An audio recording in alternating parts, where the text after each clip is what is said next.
Hello and welcome. I'm Emily Kaplan, co-founder of the Broken Science Initiative. On our new show, I am talking to people who have changed the way we think about all kinds of things. My guests are not limited just to scientists, though I do interview a lot of scientists. They're also artists, social engineers, revolutionaries, criminals, detectives, entrepreneurs, politicians. Honestly, the criteria to be a guest on Unleashed is simply that you have to have changed our public narrative in some meaningful way and also sparked my own curiosity. In an era where deferring to authority has become the norm, the convention, our guests have done something different. They have blazed their own trails. This show celebrates those who have fought to bring their groundbreaking ideas and innovations to light, regardless of the personal cost to them. Join me as we dive into the stories of those who have been smart enough and brave enough, because you need both, to think differently and have changed our world in the process. Welcome to Unleashed.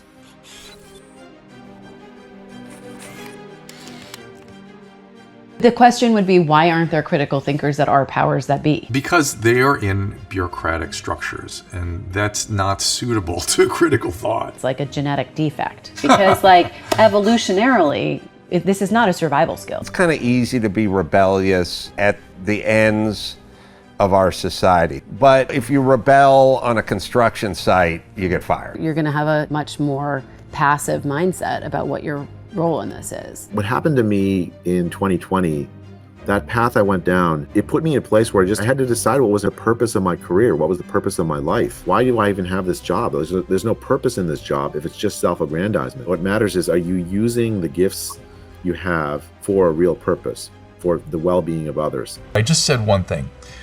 10 years ago, we went through a pandemic that killed 300,000 people, H1N1, and you don't even know that happened.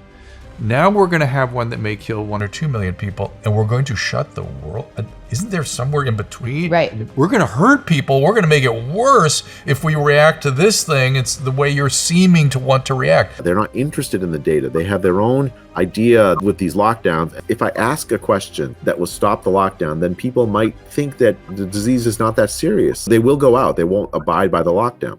That enforcement of the lockdown by changing the minds of people. Literally just 2 people who control almost all government funding for research. After we wrote Santa Clara study, the med school asked me to stop talking to the press. They were coming after me, they were coming after my job, they were coming after my reputation. The message they were sending is, Jay, if you're quiet, you can go back to your career and everything will be fine. If you keep talking, we're gonna play hardball with you. We have a pandemic of irrational certitude, and you can't have a conversation with cognitive dissonance because they will not argue rationally. So it's also that idea of just asking questions. I don't necessarily disagree, but I want to know why you think the way you do. And that's a win for both of us. It depends how attached you are to your ego and being right and being wrong. I am a secure person. Being incorrect doesn't damage me. I'm not in the system. If you're in the system, you have to play by certain rules, whether you agree with them or not. First of all, science is never settled.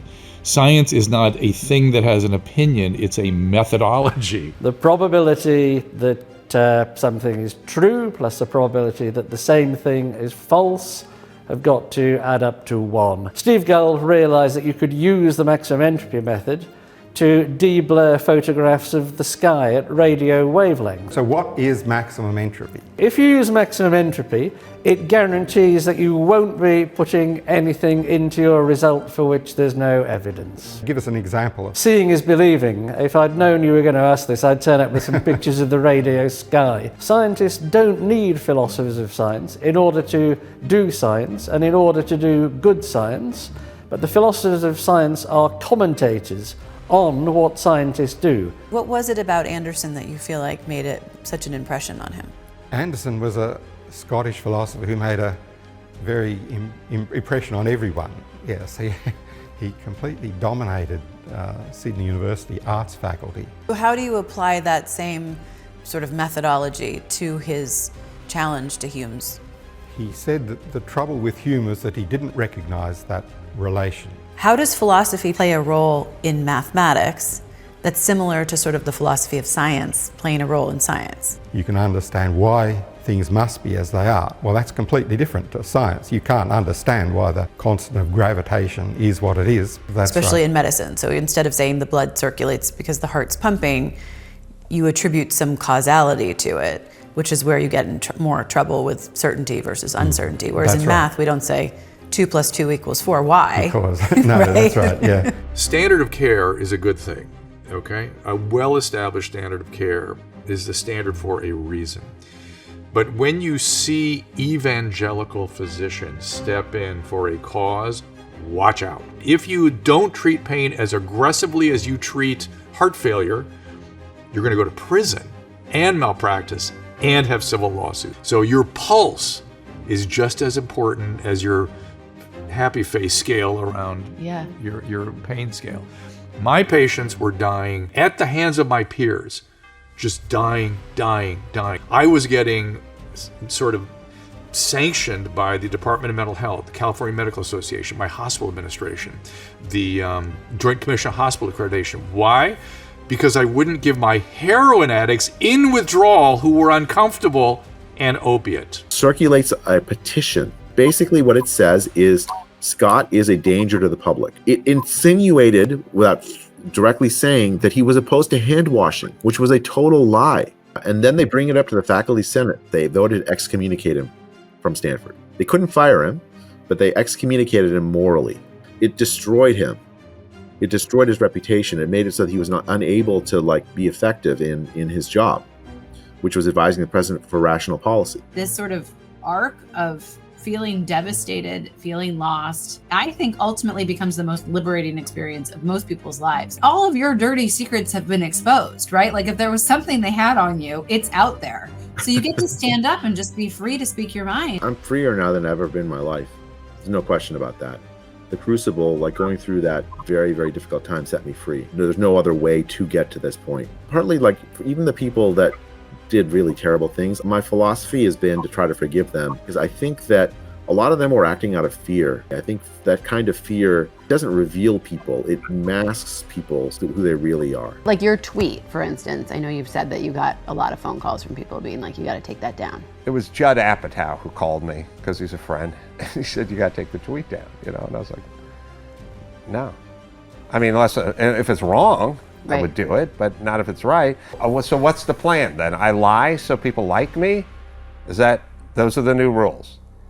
I remain silent so I can be popular? When the radio station turned to the Jack FM and you sort of left to launch your podcast, sort of future, do you feel like there was anything there that was sort of driving you to figure out something that was more stable? I was out of a job, for the first time in a while. I didn't think much about it. I just sort of went to work. I don't have self-esteem and I don't have pride. I can objectively look at myself. I wasn't pie in the sky thinking I was going to be some leading man when I'm not a leading man. We had just been through the sexual revolution. I was 24 years old. And at that time, adults didn't consider that adolescents might start having sex too. It was not on the table. Condoms were behind the counter. You had to ask the pharmacist to bring them out. Wow. And you wouldn't dare talk to somebody about it. And it was considered bizarre that I did. Bizarre. And I thought, my God, this is just basic information. They should have it. They could understand this. Were you prepared for that? Did you know when you were going in it was going to become controversial or? No. No, okay. Our exploration doesn't end here. This project represents our communal quest to learn, an unyielding commitment to curiosity and a sanctuary for free speech. Join the conversation by subscribing to the Emily Unleashed podcast on all of the platforms. You can follow us on Instagram at Broken Science Initiative and at Emily_Unleashed. On X, we're at Broken_Science. Subscribe to our newsletter at brokenscience.org. This isn't just about listening. It's about engaging, questioning, and challenging. We hope to encourage listeners to be more inquisitive. How might your voice contribute in a meaningful or even essential way? Don't be a sheep. Join the conversation.